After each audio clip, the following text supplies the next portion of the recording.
La economía de Estados Unidos creció a una tasa anual de 2.6% en el tercer trimestre de 2022, superando las estimaciones de casi todas las encuestas hechas a economistas y después de tener 2 periodos consecutivos de crecimiento negativo, lo que debería tranquilizar a los inversores de que por los momentos el país no se ha hundido en una recesión como resultado de que la Reserva Federal haya adoptado una política monetaria agresiva desde inicio del año para combatir la inflación. Sin embargo, debajo de esta fuerte cifra de crecimiento podemos ver datos importantes que podrían estar contando otra historia en ciertas áreas de la economía, que a muchos de nosotros nos interesa y bastante. Así como la posibilidad de que terminemos con un soft landing o un aterrizaje suave, como casi todos creemos que es imposible, y ya lo veremos en este video.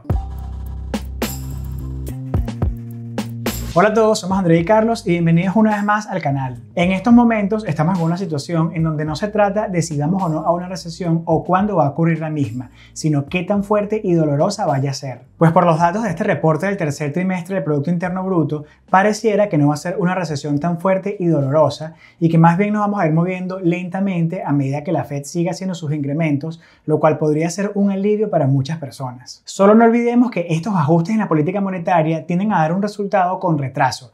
Quiere decir que posiblemente ahora estemos viendo los ajustes que la Fed hizo a inicio del año en cada una de las reuniones y que los ajustes que hemos estado viendo últimamente los podremos ver a inicios o la primera mitad de 2023. Y lo cierto es que no vamos a saber cuál es el efecto de esos ajustes hasta que los vivamos. En este momento, el consenso es que la Fed haga otro incremento de 0.75%, lo cual nos posicionaría alrededor de un 4%, y luego vaya gradualmente reduciendo estos incrementos hasta llegar quizás alrededor de 0.25%. Y pues irlo manejando poco a poco dependiendo de cuál sea el estado de la economía en ese momento. Lo cierto es que sí o sí estos incrementos van a continuar hasta que se vea un resultado efectivo en la inflación, que hasta el momento no se ha podido ver. Entonces, revisando el reporte del Producto Interno Bruto, vemos que aumentó un 2.6% anual en el tercer trimestre, viniendo de menos 0.6 y 1.6 de segundo y primer trimestre respectivamente. Recordemos que este es el primer reporte estimado y tiene datos incompletos. Ya luego viene el segundo y el tercer reporte donde se ven los números finales. El aumento de 2.6% se dio principalmente por un aumento en la exportación neta y una fuerte caída en las importaciones, en parte debido a los inventarios de algunos minoristas, que si recordamos bien, muchas compañías como Target, por ejemplo, había solicitado de más y terminaron con sus inventarios llenos, lo que llevó a reducir la inversión en los mismos. Mientras que por otro lado, las exportaciones tuvieron uno de sus mejores trimestres, siendo los bienes el mayor contribuyente. Esta mayor exportación y menor importación fue lo que al final hizo que tuviéramos un crecimiento económico mejor de lo esperado. Por el lado del gasto de los consumidores hubo un aumento a nivel general. Por el lado de los servicios se vio un mayor flujo de efectivo hacia la atención médica y otros servicios. Aunque por el lado de los bienes se reportó una desaceleración en los automóviles, repuestos, alimentos y bebidas, marcando el tercer trimestre consecutivo de disminución en gastos de bienes. Y por el lado del mercado inmobiliario se reportó una disminución de la inversión en vivienda residencial, especialmente en la construcción de viviendas unifamiliares o single homes, cayendo un menos 26.4%,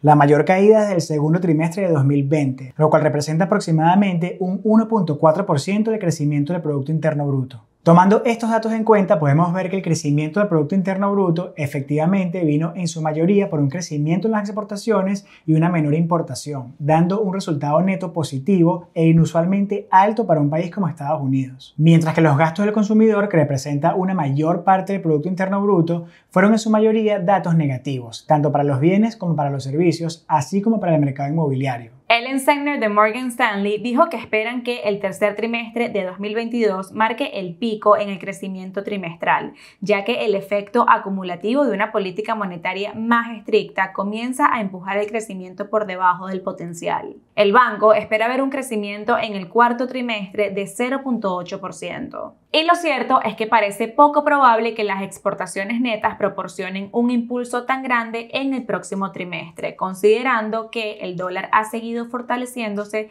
en paralelo que las demás economías han seguido deteriorándose. También considerando que la tasa promedio de una hipoteca a 30 años está ahora por encima del 7%, es probable que el mercado inmobiliario siga reduciendo el crecimiento económico y que más bien represente una desaceleración considerable. No podemos olvidar que el factor más importante para el crecimiento de la economía, especialmente la de Estados Unidos, es el nivel en que los ciudadanos están dispuestos a gastar. Si volvemos al reporte, vemos que el ingreso personal aumentó a 21.916 billones de 21.625 el trimestre anterior, una diferencia de 291 billones en comparación con un aumento de 305 billones en el segundo trimestre. El ingreso personal disponible aumentó 268 billones en el tercer trimestre en comparación con un aumento de 253 billones, mientras que el ahorro personal fue de 626 billones en el tercer trimestre en comparación con 629 billones en el segundo trimestre. La tasa de ahorro personal fue de 3.3% en comparación a 3.4%. Aunque pareciera que las personas todavía tienen algo de dinero para seguir gastando, lo cierto es que la inflación está impidiendo que esto se refleje en crecimiento. Y también es cierto que a medida que vayan aumentando los salarios, también va a mantener una inflación elevada. No olvidemos que los salarios también son un gasto. Según una encuesta hecha por Oxford Economics, más del 40% de los hogares estadounidenses planeaban pedir o ya han pedido salarios más altos debido a la inflación. Del mismo modo, alrededor del 40% de las empresas de Estados Unidos planeaban aumentar los salarios o ya lo habían hecho. Más del 50% de ellos también indicaron que tenían la intención de aumentar sus propios precios o ya lo habían hecho. Por lo que el riesgo de crear una espiral de salarios y precios en constante aumento es cada vez más alto. Esto también va a tener un impacto importante en las elecciones de este año, en donde es posible que se proponga algún tipo de política para estimular las contrataciones, dado el caso que veamos despidos masivos. Y de ser así que se ejerza algún tipo de política de putting back to work, podría estallar aún más una inflación ya fuera de control, lo que consecuentemente puede obligar a la Fed a subir los intereses aún más agresivo de lo planeado. Y aunque esto parezca loco, todo esto se parece cada vez más a la época de los 80. Sin embargo, sabemos que el mercado laboral está en buenas condiciones por los momentos. El jueves, el Departamento de Trabajo informó que las solicitudes de desempleo se mantuvieron bajas en la última semana, en línea con el último reporte de la tasa de desempleo que se mantiene por debajo del 4%. Es probable que la inflación siga siendo el principal determinante, tanto para el aspecto económico así como para los mercados. Y es altamente probable que la volatilidad se extienda hasta el próximo año. Los bancos centrales y muchos economistas siguen siendo optimistas y se aferran a la idea de que es muy probable que la inflación baje a niveles de 3% o menos en los próximos 2 años. Y aunque por encima pareciera que este reporte del Producto Interno Bruto fue un reporte fenomenal, lo cierto es que podría ser el último hurra para el crecimiento económico. Recuerden que al final lo que importa es cómo todo esto nos afecta a nivel individual y todos tenemos una lista de cosas que hacer, no solo como forma preventiva, sino para estar preparados a las oportunidades que se han visto y que posiblemente sigan viniendo. Esperamos que te haya gustado este video y de ser así no te olvides de dejarnos tu like, tu comentario y considera suscribirte al canal si aún no lo has hecho. Bye. Bye.